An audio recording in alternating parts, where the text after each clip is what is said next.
네, 여러분 안녕하세요. 우리 봄봄 양이 참 많죠? 이 봄봄의 마지막 학습 활동 영상이 되겠습니다.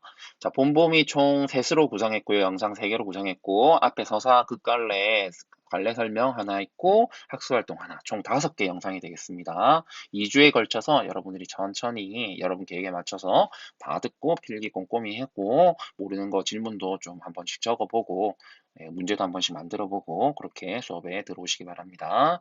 자, 이제 시작해 보겠습니다. 자, 1번. 본범의 내용을 확인하고 소설의 인물과 구성에 대해서 학습해 봅시다. 했습니다. 자, 이건 주된 내용이 뭐냐면 1번은 소설 속의 등장인물의 성격을 파악하기 위해서 이 활동을 합니다. 소설에 나타난 어떤 등장인물의 성격 파악 방법에는 크게 두 가지가 있어요. 자, 여기 제시되고 있는데요. 자, 텔링과 쇼잉이 있습니다. 이건 전문 용어고, 자, 텔링은 말 그대로 직접적 제시를 하는 걸 말합니다. 말하기 방식. 그러니까 얘는 성격이 더럽다, 뭐 얘는 성격이 착하다, 사악하다 이런 식으로 아예 직접 말을 하는 거야, 서술자가. 이게 텔링입니다.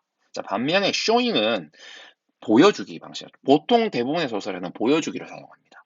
주로 보여주기 방식은 어떻게 하냐면 대화를 통해서 혹은 이 사람의 독백을 통해서 이 사람의 아니면 행동을 통해서 이 인물 등장인물이 착한 놈인지 나쁜 놈인지 사악한지 교활한지 이런 걸 보여주는 거예요. 서술자가 간접적으로 인물의 말과 행동을 묘사해서 그걸 보여주는 걸 showing, 간접적 제시라고 합니다. 자, 이 지금 우리 뇌 구조도라 그러죠. 뇌 구조도를 한번 볼게요. 첫 번째, 봉필, 장인이죠. 돈이 인색하고 교활하고 의문스럽고 개팍하다. 왜? 돈이 가운데 제일 크고 그래서 돈 안 주고 이렇게 대빌 사이를 들여서 부려먹죠. 소작인 관리 들어가 있고요. 체면이 많이 들어가고 있고 딸의 혼례, 성례 부분은 나에 대한 부분이지 내가 원하는 거는 눈꽃만치 있습니다. 자, 나의 성격은요, 성례를 미루면서 나에게 계속 일을 시키는 장인의 속셈을 알아차리지 못한 어리숙합니다. 장인 수염이라 잡아채란 점순이 말을 곧이곧대로 듣고 실행하는 우직한 성격이 되겠습니다. 자, 점순이의 성례가 내 대부분을 차지하고 있고요. 장인에 대한 원망이 조금 있고, 점순이의 작은 키가 나의 고민거리입니다. 자, 그 다음에 점순이의 성격은 어떨까요? 점순이는 나와 내외하면서 부끄럼을 타면서도 나에 대한 성례를 허락받으려고 충동질을 할 만큼 당돌한 16살입니다. 자, 나와의 성례가 점순이도 좀 주된 관심사고요. 나의 밥상 준비가 조금 차지하고 있겠죠. 자, 그 다음 두 번째 1의 2번 봅시다. 자, 1의 2번은 소설의 구성 단계 파악하는 그런 학습 활동이 되겠네요. 자, 시간을 보니까 그저께, 어제 아침, 어젯밤, 오늘 아침, 오늘 오후 이렇게 구성되어 있어요. 하나, 둘, 셋, 넷, 5개로 구성되어 있고요. 공간이 또 달라요. 세곡의 화전밭, 구장님네, 뭉태네 집, 점순네 집, 점순네 집 이렇게 구성되어 있습니다. 자, 갈등을 봤을 때 갈등이 낮게 이렇게 가다가 이렇게 좀 낮은 상태에서 유지가 되다가 이게 팍 올라가죠. 뭉태네 집부터 시작해가지고 점순네 집에서는 정점에 달하고 오늘 오후에서는 이게 이제 싸움을 통해서 이게 장인과의 화해를 통해서 이게 하강하는 아주 마지막까지 내려가는 이런 모습을 보여줍니다.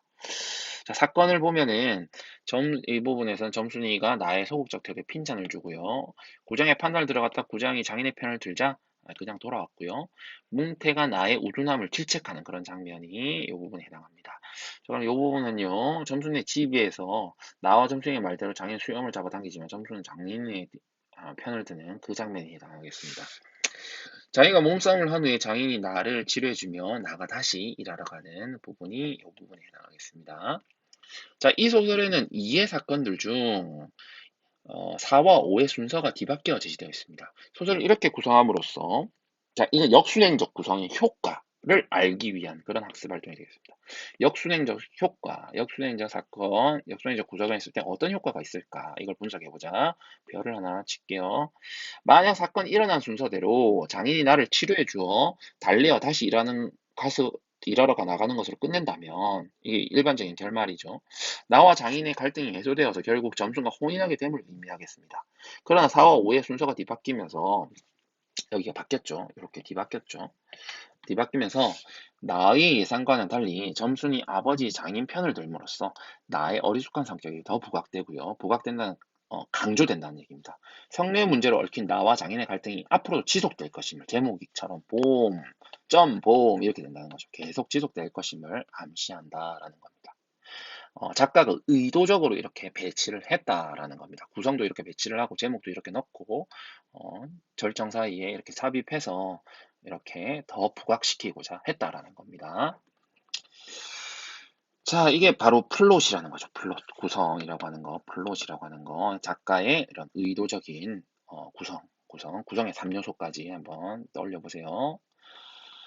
자, 그 다음 이제 시점 문제로 가볼게요. 2번은 시점이네요. 소설의 시점을 이해하는지 한번 보고 있습니다. 자, 여기 지금 요 부분에 나와 있는 요 부분은 28쪽 부분, 요 부분은 1인칭 주인공 시점이라고 할 수 있겠죠. 자, 근데 이걸 이렇게 고쳤어요. 자, 어떻게 고쳤나요? 그라고 고쳤어요. 네. 이거는 뭐예요? 3인칭이 되겠죠. 자, 그리고 여기 보니까 관찰하고 있는 모습이 보이죠. 그래서 3인칭 관찰자 시점이 해당하겠습니다. 1인칭 주인공 시점에서 3인칭 관찰자 시점으로 바꿨을 때 어떤 효과가 나타나느냐, 이렇게 지금 정리한 거죠. 시점 한번 읽어보시고요. 자, 정리를 하면은 1인칭 주인공 시점은 나의 심리를 제시해주기 때문에 행동의 의도를 분명하게 알 수가 있습니다. 내가 왜 그렇게 했는지. 그리고 나의 성격을 부각하는 효과도 줄 수 있습니다. 나의 성격을 어리숙하다라는 요걸 강조할 수도 있어요. 그러나 3인칭 관찰 시점으로는 어리숙한 나의 심리가 잘 드러나지 않아서 행동의 의도를 독자가 유추해야 합니다. 나의 무직하고 순박한 성격이 전면에 부각되지 않아서 쟤 왜 저러지? 이렇게 생각할 수도 있다는 거죠. 자, 그 다음에 2번입니다. 김유정 소설은 문체가 해학적이라는 평가를 특히나 받고 있는데요. 이 소설의 해학적인 성격이 드러나는 대목을 찾아봐라 라고 있는데요. 인물 간의 대화에서 한번 찾아봅시다. 빅모님은 참새만한 것이 그럼 어떻게 애를 낳지요? 자, 요 부분. 아니야, 이 망할 자식의 소 대리를 꺾어들라. 그 다음 1월 까살나 보다. 자, 이런 부분들이 인물의 대화를 통해서 얘가 좀 우직하다라는 걸 알 수가 있겠죠.